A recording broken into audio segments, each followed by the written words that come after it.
Bom de parto no ar, galera. A gente vai arrumar o ângulo ali para não aparecer o negócio do armário. Boa noite, queridos. Tudo bem? Oi, Lu. Seja bem-vinda. Lu, quando você vai fazer um filho de novo pra gente acompanhar seu parto, hein? Boa noite, gente. Boa segunda-feira. Ai, hoje eu vou falar sobre um tema que eu amo, que faz meu coração palpitar de alegria, que é onde eu me descobri como parteira. É um tema maravilhoso, é sobre parto domiciliar. Foi aí que eu me descobri como enfermeira obstetra parteira. Foi a Lu dizendo que daqui a um ano foi com parto domiciliar que eu me realizei como mãe. Oi, Gio, tudo bem? Ai, que delícia, seja bem-vinda. Sejam todas bem-vindas à nossa live de segunda-feira. Então, já começando a falar que eu vou falar sobre o tema de parto domiciliar. Só lembrando vocês que essa, pra quem tá chegando aí nova e não sabe, essa é a nossa live de toda segunda-feira, uma live que a gente chama de Bom de Parto. Uma live em que a gente fala sobre temas relacionados ao parto. Geralmente são temas que vocês trazem pra mim, tanto no Telegram, quanto no YouTube, quanto no direct do Instagram. E hoje a gente vai falar sobre parto domiciliar porque, queridos, o pessoal tá mandando mensagem assim, muito assim pra gente sobre parto domiciliar, querendo parto domiciliar, querendo saber mais, querendo trocar de equipe, aquele fuzuê todo, né? E eu percebi essa demanda das mulheres nesse tempo de pandemia, querendo mudar os planos e ir pro parto domiciliar. Então eu fiz essa live para você que tá pensando nisso, para você que cogitou a possibilidade, saber o que é, né? E também para depois eu mandar para essas mulheres, né, para mostrar como que funciona o parto domiciliar. Então, a live Bom de Parto funciona assim. Na primeira parte eu faço a parte da teoria, né, que a gente planejou, sobre o tema específico. E aí eu acabo lendo no final do conteúdo as perguntas que vocês têm. Oi, Letícia! As perguntas que vocês têm. E aí depois, mais no fim, eu chamo uma pessoa que solicita, né, para conversar comigo, para tirar dúvida, geralmente sobre o tema relacionado. Então é bem gostoso, um bate-papo bem legal. Eu peço que vocês mandem corações, assim, pra mim, que eu amo. Pra ter ocitocinada. E aí eu quero que vocês também, bem embaixo tem um aviãozinho, vocês mandem para outras grávidas, para 3 grávidas que vocês conhecem, para que elas assistam também essa live e se informem, tá bom? Então é isso, gente. Vamos falar sobre parto domiciliar. Eu quero começar contando como tudo começou. Gente, foi uma aventura. Então, assim, na verdade, eu acho que quem tá aqui já viu um pouco da minha história. Já conhece um pouco de como eu me tornei parteira e tal. Então, eu comecei no mundo da humanização pelo curso de doula. Né? Eu acho que muitas mulheres começam assim, né? E aí, antes, né, o meu contato com parto sempre foi aquilo que vocês já sabem. É mais do mesmo, né? Violência obstétrica, a experiência de parto da minha mãe para mim ter foi uma experiência muito traumática, né, que envolveu morte, enfim, foi algo bem triste. E aí eu sempre ouvi aquilo, né, que parto era ruim, que parto era algo relacionado à tristeza, traumas, da morte, né, enfim. E aí os partos na faculdade só reforçavam essa ideia. E aí eu fui fazer o curso de doula. E aí, gente, foi maravilhoso, porque eu me deparei com um mundo de respeito, um mundo em que as mulheres foram acolhidas. Eu fiz o meu curso no Gama, em São Paulo. E foi uma experiência maravilhosa. E lá no curso eu soube que existia parto domiciliar. E aí eu vim pra minha cidade, eu já era enfermeira na época, fiz a minha pós, fui pra parte prática. E aí, gente, eu me deparei com um sistema, né, muito intervencionista, assim, aquilo que rola no renascimento do parto, foi aquilo, né, um parto totalmente instrumentalizado, com a mulher, né, não informada sobre o que estavam fazendo com o corpo dela. Então, assim, bebês separados das mães, violência neonatal e tal. Eu dizia, não, peraí, calma, tem alguma coisa que eu acho que dá pra mudar, que dá pra fazer diferente, e eu quero ser essa diferença. E aí eu fui atrás do parto domiciliar, fui fazer cursos também no Gama, em São Paulo, porque aqui em Cuiabá não tinha ainda. E aí fui me informar e montei a equipe junto com a Mai. E olha como foi. Na época eu tinha um Orkut de doulagem, né? Então assim, eu doulava na época. Então era assim, era Laura Padilha doula. E aí um dia, uma gestante de Alta Floresta, que é uma cidade longe daqui, é quase uns 1000 quilômetros daqui, do interior, me mandou mensagem na mensagem lá do Orkut, me mandou: Laura, eu tenho 2 partos normais, foi analgesia, eu nunca senti o círculo de fogo, eu quero que você acompanhe meu parto. Eu fiquei sabendo que você começou a ter vontade de acompanhar parto domiciliar. Eu falei, beleza, vambora. Assim, vou dizer do fundo do meu coração, eu tenho as minhas experiências de parto hospitalares, né? Na época eu era enfermeira de atenção básica. Eu não tenho os equipamentos, mas faz assim, você me paga metade do parto, que eu compro as minhas coisas, e a outra metade você me paga depois do parto. Enfim, né? E foi. E aí eu já tinha uma parceira que, né, a gente ia atender parto juntas e começamos a atender o parto. E assim, a gente viu ela, né, conheceu ela uma vez antes do parto, fomos atender o parto, foi um parto tudo bem, tudo certo. E aí, gente, a gente foi atendendo mais mulheres, começou a aparecer, então a gente atendia 2 a cada 2 meses, depois foi passando 2, isso foi em 2013. 2 a cada 3 meses, aí foi crescendo a demanda, a gente começou a atender uma por mês e uau, né? A gente viu que a gente era uma equipe.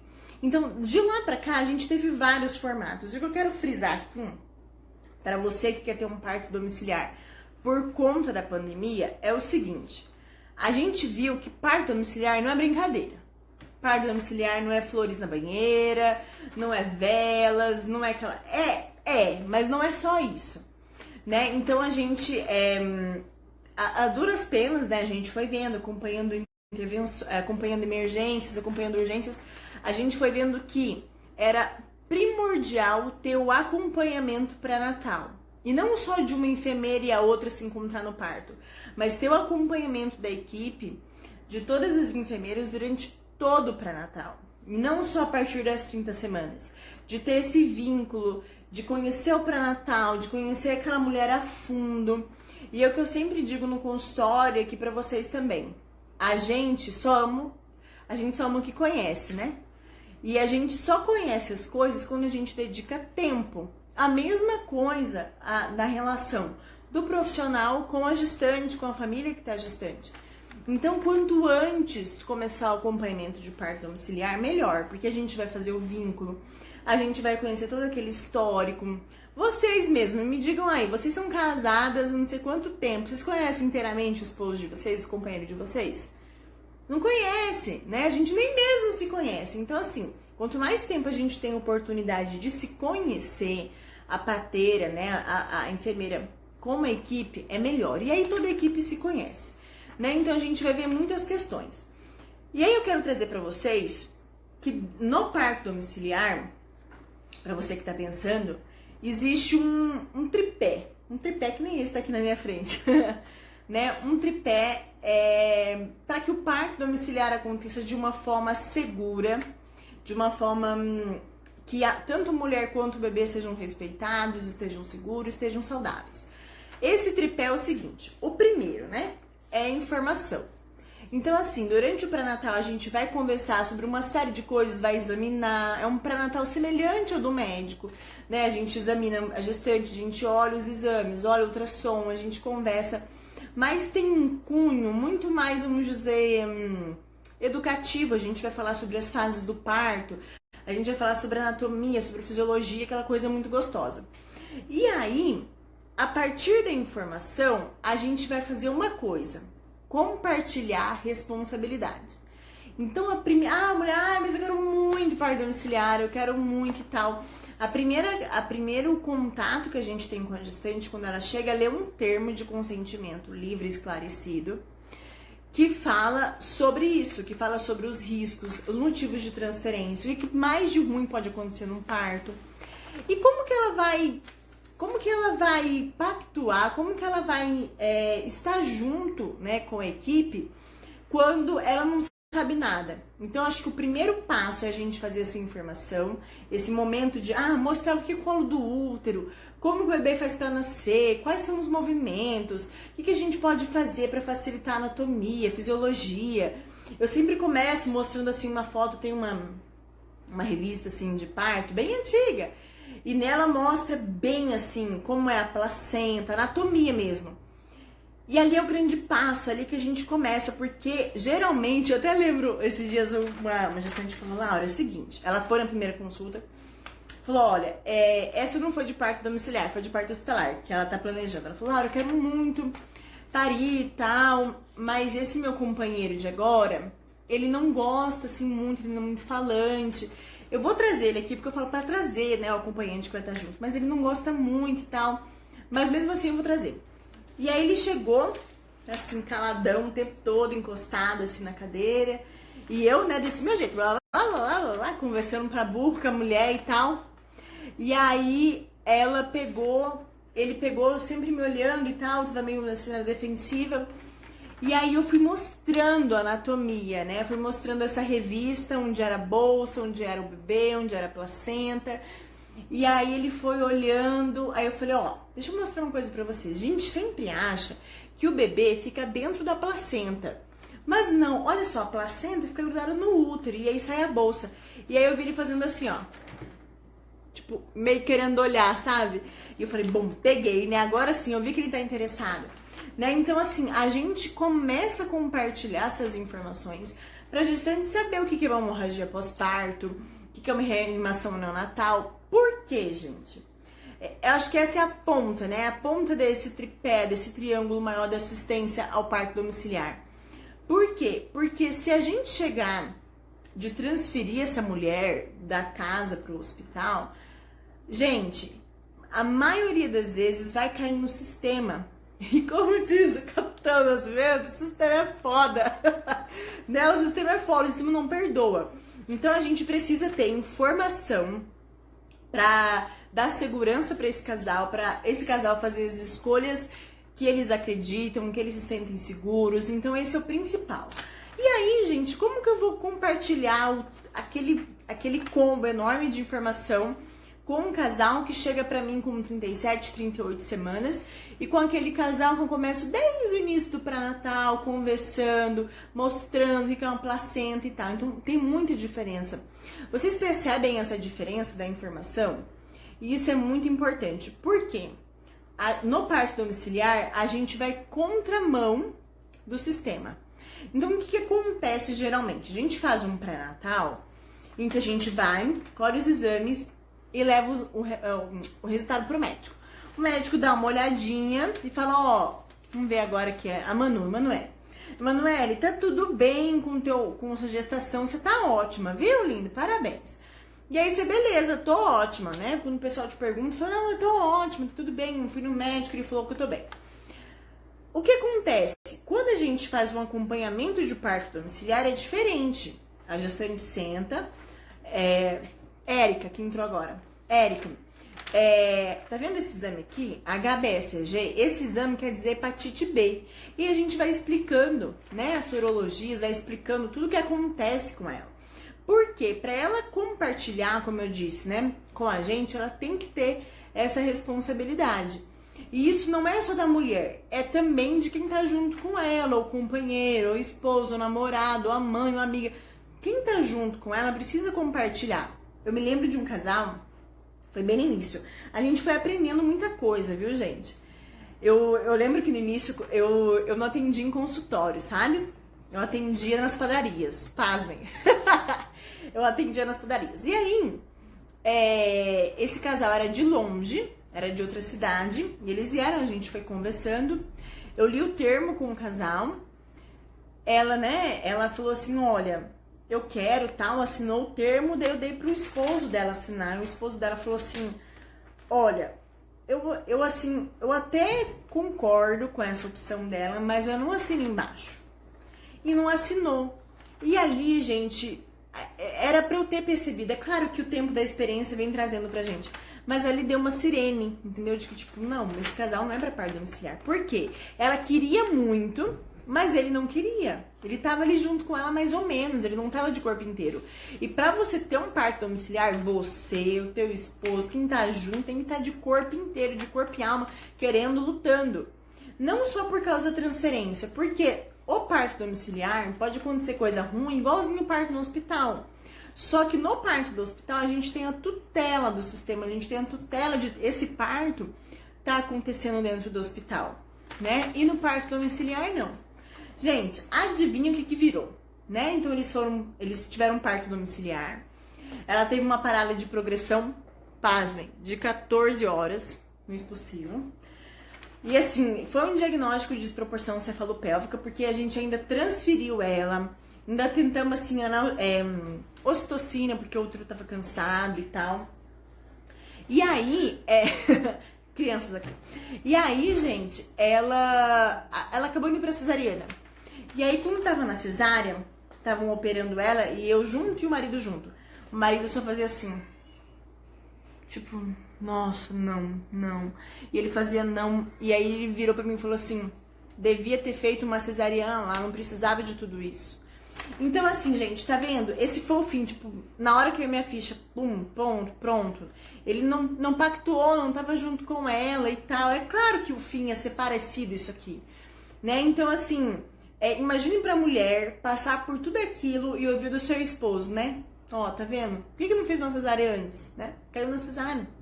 Então, assim, a pessoa que vai estar junto com você, ela precisa estar de corpo e alma. E isso tudo vem da informação, de compartilhar responsabilidade. Então, se você quer muito um parto domiciliar, mas o teu esposo não quer, o teu companheiro não quer, a tua mãe não quer, tá falando que vai dar coisa errada e você quer atender ele em vez de ter o seu parto, não dá certo.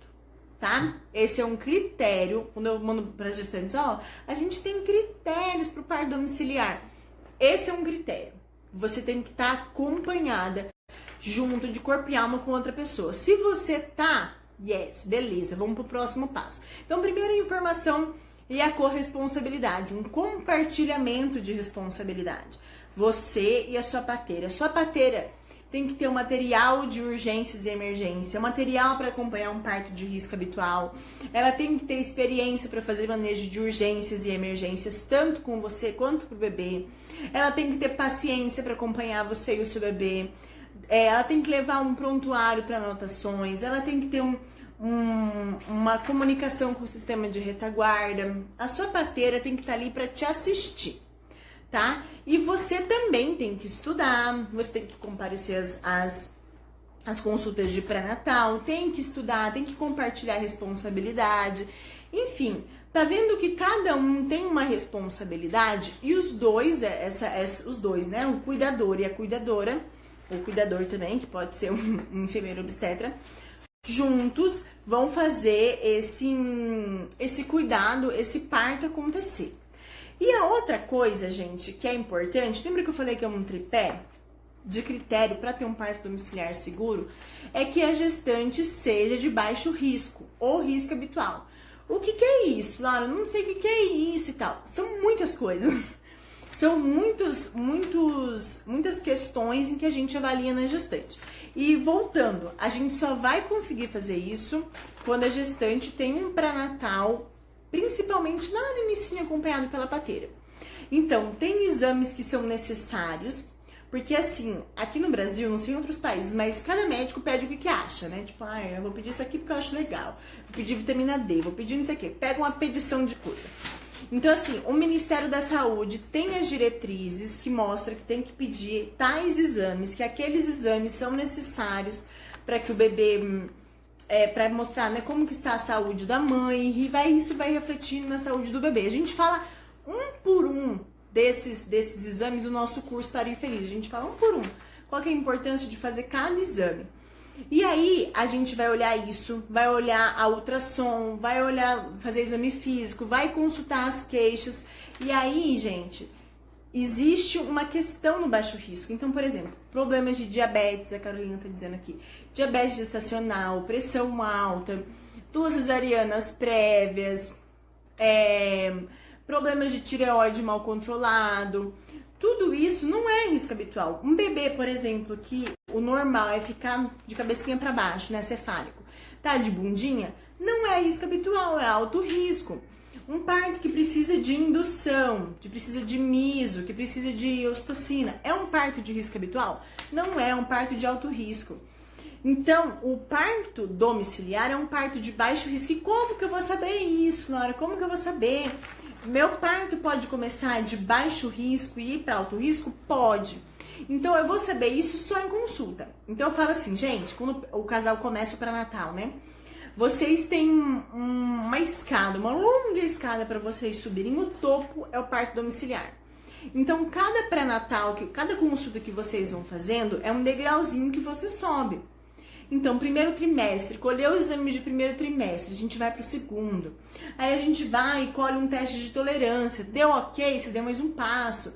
E aí você vai indo. Cada exame, por isso que a gente tem até um imãzinho de geladeira, dizendo aqui, primeiro trimestre, o que você tem que fazer? Tal exame, baseado no que o Ministério da Saúde fala. No segundo trimestre, o que tem que fazer? Tal e tal coisa. E no terceiro? E aí a gestante vai dando cheque e vai subindo, né, para o parto domiciliar, até que ela chega lá. Então, com 37 semanas, a gente já sabe se essa gestante é de baixo risco ou risco habitual, como a Laine perguntou aqui, né? Baixo risco e risco habitual, a mesma coisa. Então, ela vai subir esses degraus e quando tiver com 37, tiver tudo bem, ok, vamos pro parto domiciliar. Né? Então, o risco habitual entra nisso. E tem outra coisa muito importante. O risco habitual, ele pode mudar na hora do parto também, né? Então, você pode estar com 37, 38, 39 semanas. E aí, no parto, o seu parto pode ter uma condução que não é fisiológica. O que é isso, Laura? A gente não atende, gente, assim, tipo, a Deus dará, sabe? Assim, eu chego na casa da gestante, dou um oi, sento e fico lá mexendo no celular. Não é isso, eu chego lá, faço a ausculta, vejo pressão, faço um toque. E aí, gente, eu vou anotar, né, fazer as anotações e observar como que está o andamento daquele parto. Eu não vou ficar de boas na lagoa, só comendo bolo, tomando café, porque eu sei que eu tenho fama por aí, que eu fico só bebendo café e tomando bolo. Isso tudo é mentira da oposição, tá bom, gente? E eu acho, assim, que vocês devem fortalecer, entendeu? Essa questão do bolo, do café no parto, porque isso, assim, libera ocitocina, isso é maravilhoso, isso faz subir coração na live, entendeu? Porque uma parteira que bebe café e come bolo é uma parteira feliz, entendeu? Ela vai ficar naquela função ali daquele bolo. A Jaque mandou o coração. A gente fica mais feliz, a gente fica mais disposta, né? A gente fica com uma glicose no sangue. Então, assim, só traz benefícios isso pra gente. Mas, enfim. Aí, gente, o parto, a gente não fica fazendo só isso, né? Comendo sorvete, bebendo café, comendo bolo. A gente observa como que tá a evolução do parto. Ai, Renata, que linda!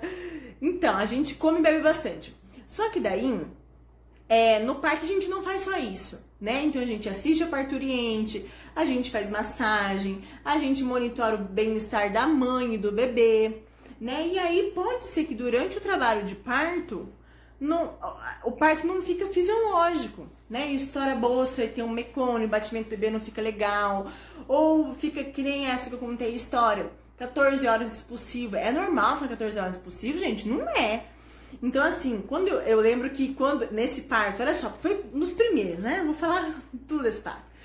Esse parto eu acompanhei e depois, quando eu já tava com umas 9 horas de expulsivo, eu mandei mensagem pro Ricardo Jones. Falei assim, Ricardo, expliquei, contei todo, né? Passei todo o caso pra ele. E aí ele pegou e falou assim pra mim, Laura, eu vou te falar uma coisa do parto domiciliar, porque ele era parteiro domiciliar. O parto de enfermeira, ele vai enquanto ele é fisiológico. Você olha pro parto, olha pro quadro clínico do parto e fala assim, isso aqui é um parto domiciliar, tá fisiológico, é natural, tá progredindo bem, tá ok. Quando você vê que o parto sai dos trilhos da normalidade, do fisiológico, do que manda, né, as referências, você fala assim, esse parto não é um parto de enfermeira, esse parto é um parto de médico. E aí, quando você começa a refletir sobre isso, você fala, peraí, tem que transferir. Esse parto não é mais pra gente. Então, o risco habitual, gente, essa avaliação, ela também é feita durante o trabalho de parto. Por isso, gente, pelo amor de Deus, eu já recebi mensagens sobre isso. De gente que quer ter um parto desassistido.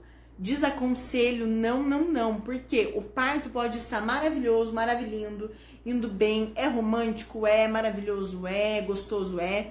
Mas aí pode acontecer uma emergência, né? Então, assim, a hemorragia pós-parto, por exemplo, que é uma das piores coisas que podem acontecer num parto domiciliar,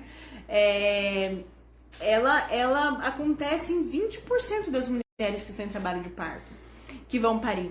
Né? Então, assim, as que têm fator de risco e as que não têm fator de risco. Olha a importância de ter alguém que sabe fazer esse manejo. Né? Então, assim, não é somente também ir para o hospital de qualquer jeito, ir para o hospital, ir para o parto domiciliar de qualquer jeito. É para ir equipado, é para ir com uma equipe que sabe atender emergências, que sabe respeitar os tempos do parto.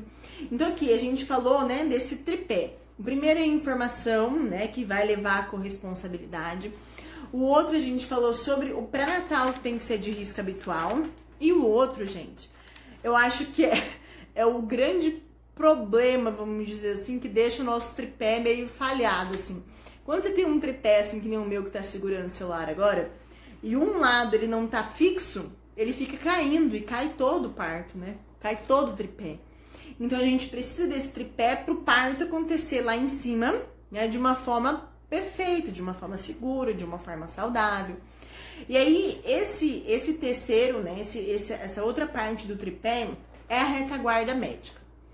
Então assim, existem vários tipos de retaguarda, dependendo da onde que você mora. Por exemplo, os partos domiciliares dos países de fora, eles estão inseridos dentro de um contexto de saúde pública. Oh, meu Deus, que delícia! Já pensou se isso acontecesse aqui no Brasil? Seria maravilhoso. Eu quase soltei um inglês aqui. Seria wonderful. Então, assim, seria maravilhoso. Mas, porque lá, o que acontece? A midwife... Vamos supor aqui, a Letícia entrou em trabalho de parto. A midwife já sabe que ela vai acompanhar ela, já acompanha o pré-natal. Aquela midwife vai para casa da mulher. O sistema tá sabendo, o hospital que tá não sei quantos quilômetros da casa dela, sabe que ela tá em trabalho de parto, né? Então assim, ela tem essa retaguarda. Imagine para gestante o tanto que deve ser reconfortante saber que ela tá parindo e que tem um hospital de retaguarda dela, que tem uma ambulância que pode vir buscar ela. Então, olha só, hoje eu até postei no feed a orientação da Confederação Internacional das Parteiras, das Midwives, que é uma grande força de trabalho nos países desenvolvidos, que falam sobre essa ação das parteiras. E para essas mulheres que têm parto ou pré-natal, né, de risco habitual nos países desenvolvidos, eles orientam que essas mulheres procurem um parto domiciliar, que a parteira atenda eles, que a parteira inclusa, né, dentro daquele sistema de saúde, faça essa retaguarda. E eu nem botei isso nas caixinhas, lá nos posts, e escrevi só na legenda, porque se eu colocar aquilo ali, isso não funciona no nosso país. Né? Porque a gente tem um acompanhamento de parto domiciliar totalmente desintegrado do sistema de saúde público, do sistema de saúde. Tanto é que, por exemplo, você vai no manual do Ministério, né, das diretrizes. É um manual, se vocês quiserem procurar, vai lá no Google e escreve Conitec 2019 parto. Aí vai aparecer um grande guia com recomendações sobre tudo que vocês pensarem. No parto, né? Claro. E aí, esse manual fala que o parto domiciliar, ele é uma opção para as mulheres que queiram isso, de baixo risco, é claro. Até coloca a questão do risco, o que é uma gestante de baixo risco, ele coloca. E aí, a mulher, lá ele fala que o parto domiciliar não está incluso na rede, né, na rede SUS, na rede pública, e por isso ele não aconselha, mas também ele não proíbe. Então assim, esse que é o grande problema, é por isso que o tripé às vezes ele vai cair do parto domiciliar, porque a gente não tem essa retaguarda. Lá fora, olha só a evolução, né, nos países desenvolvidos. as organizações mundiais, né, as organizações locais, a organização das parteiras falam, gente, tem um parto domiciliar, principalmente em época de Covid, porque essas mulheres vão ser assistidas. Agora, como que a gente fala isso no Brasil? Para uma mulher de 37 semanas que não quer o parto, até agora não pensou em parto domiciliar, sabe muito pouco sobre parto, e aí ela tá com um esposo que, coitado, não sabe menos ainda, e que também não sabe se quer ou não quer. Gente, agora eu quero que vocês me respondam do fundo do coração, fala pra mim sim ou não, porque eu não tô ficando doida, se isso é verdade ou não é. Essa mulher é elegível pro parto domiciliar? Sim ou não? Por favor, não fala que eu tô ficando doida. Né? Então, depois eu vou falar a resposta. Vou deixar vocês fazerem um quiz aí. Então, é nesse quadro que a gente tem recebido muitas mulheres. Mulheres que até agora não tinham pensado num parto domiciliar e que agora tá pensando porque não quer pegar, quer ter o seu leito reservado, né, no hospital, ou não quer ter tanto contato com o vírus. Isso funciona lá pra fora. Isso funciona nos países desenvolvidos, né, em que a mulher ela é apoiada, em que a mulher está integrada num sistema de saúde, que essa assistência ela é resolutiva, aqui não é. Isso quer dizer, Laura, então que, poxa, eu descobri ontem o seu perfil, eu descobri ontem o perfil da minha parteira, da minha cidade. Quer dizer, estou com 34 semanas, quer dizer que eu não vou poder, que eu vou ter que esperar a próxima gestação, só porque eu estou com 34 semanas e tenho que começar com 10 semanas de acompanhamento? Não, gente. Isso precisa de uma avaliação. E às vezes, quando as gestantes vêm me mandar um WhatsApp, ai, Laura, gente, o horário. Quando elas me mandam um WhatsApp e falam, Laura, eu quero um parto domiciliar e tal, eu falo, gente, vamos marcar uma consulta? E aí algumas já não quer mais. Porque acho que é brincadeira, que não é algo levado a sério. Então, assim, gente, a gente precisa dessa retaguarda. Ah, Laura, então quer dizer que a gente não tem uma retaguarda igual dos países desenvolvidos? Quer dizer que a gente não vai ter um parto domiciliar, então, por causa disso? Ou vocês vão parar de atender, ou algo assim?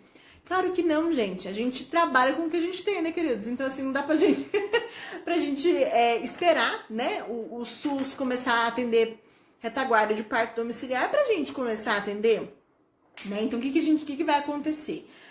A gente planeja, a gente tá em Cuiabá, então aqui a gente vai ver todas as opções de retaguarda, tanto no SUS, quanto no plano de saúde, quanto no... Aí voltou. E aí a gente vai ver quais são as opções e a gente vai trabalhar em cima delas. Então, por muitas vezes eu já vi a equipe falando que, então esconde, se foi transferido, esconde que você está num parto domiciliar. Mentira, gente, não pode mentir. Vai com a equipe, vai com o prontuário anotado, chega lá e fala, tentamos um parto domiciliar. E olha só, nossa taxa de transferência é 12%. Os partos geralmente acontecem de forma fisiológica, dá tudo certo, bebê e mãe ficam bem, maravilhosos. Mas acontece, em alguns casos, quando a gente transfere, que esses 12%, ou é uma cesariana, ou uma intervenção, uma analgesia, uma ocitocina, ou um pós-parto, né? E quando a gente transfere e vai com a mulher para o sistema de saúde que é suplementar, né, ou que é o SUS, a gente vai encontrar muitas vezes, a Renata tá aqui de prova, uma resistência. A mulher vai sofrer violência obstétrica, né? Que nem esses dias eu comecei a pensar nessa live por conta do quê? A gente transferiu e a médica perguntou, mas por que você quis parto domiciliar? Perguntou pra gestante. E a gestante disse, por opção, por escolha, porque eu fiz essa escolha, né? Então, muitas vezes você pode ser essa pessoa que vai escolher ter um parto domiciliar por causa do Covid, você pode ser transferida e a hora que alguém te perguntar lá do sistema, perguntar por que você quis um parto domiciliar, você vai falar que foi por causa do Covid?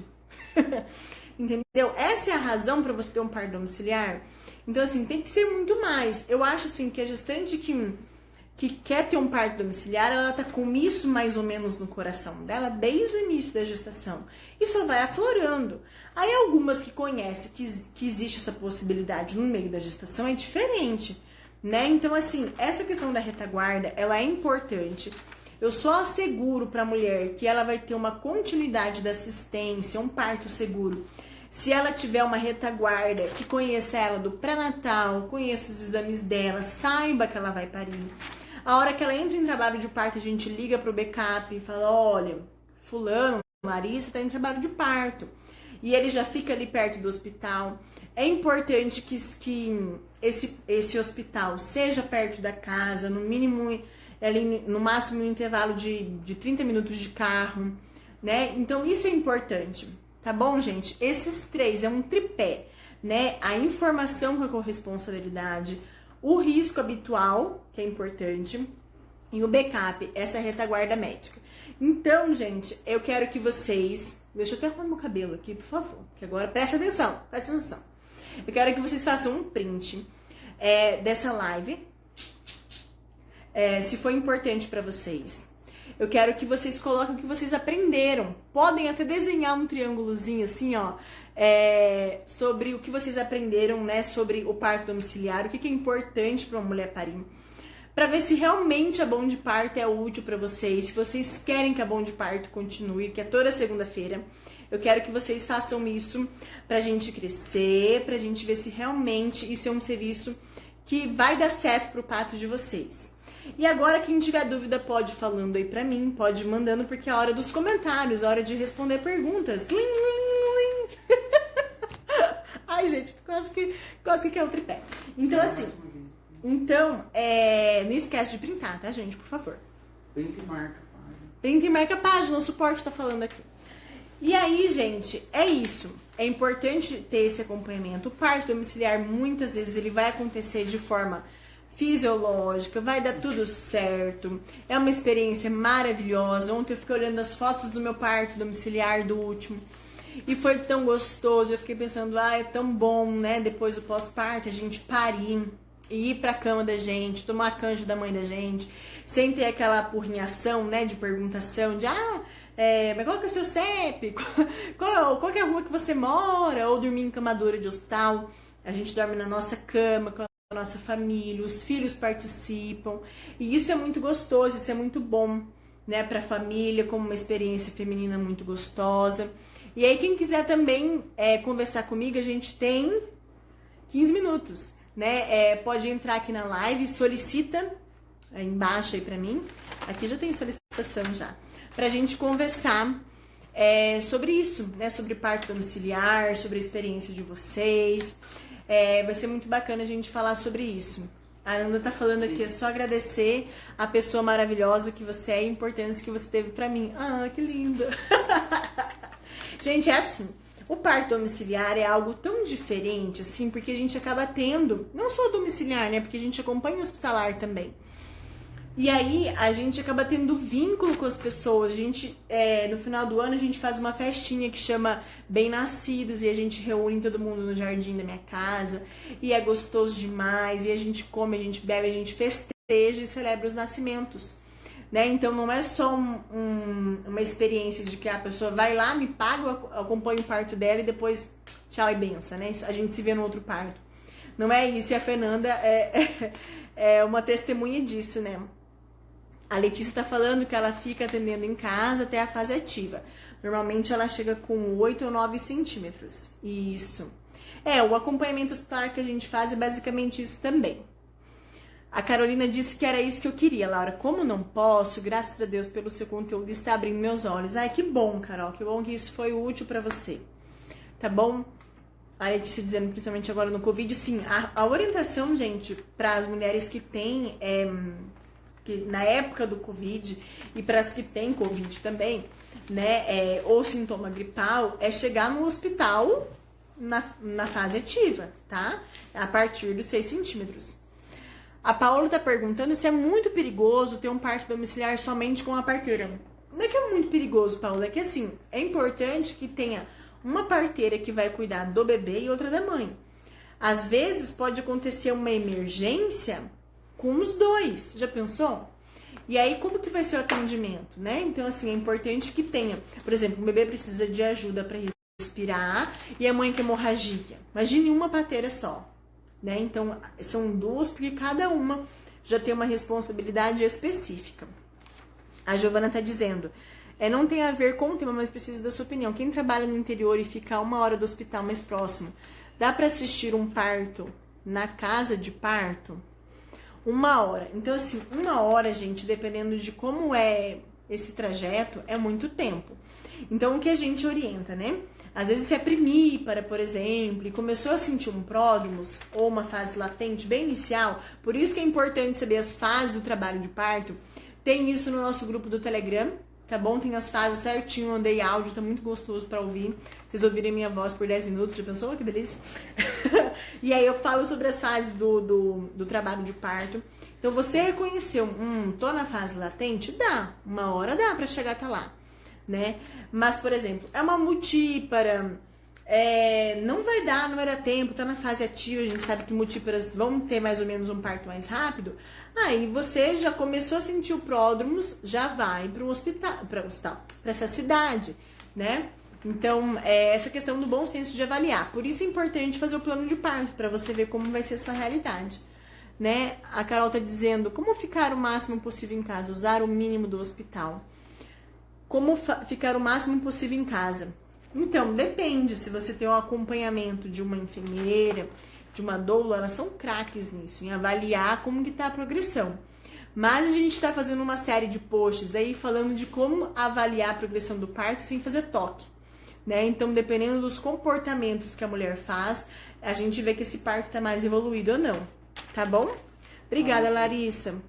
Agora quem quiser. Agora a gente vai